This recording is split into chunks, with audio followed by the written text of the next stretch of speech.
Feeling overwhelmed by digital clutter? Let's create some order on your Mac, one folder at a time. First, locate the Finder icon in your dock. It looks like a smiley blue face. Click the Finder icon to open a Finder window. This is where we'll create our new folder.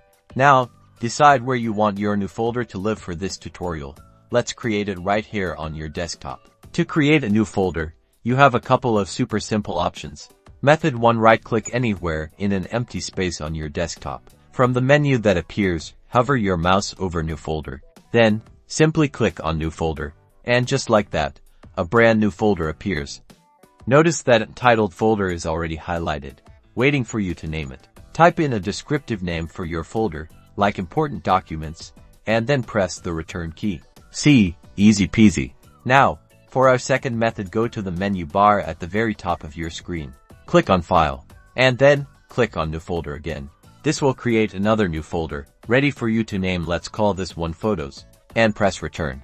You can create folders inside other folders too, which is a fantastic way to further organize your files. Simply drag and drop one folder into another to create a nested structure. And that's it. Now you have to organize spaces for your important files. Get ready to declutter and conquer your Mac.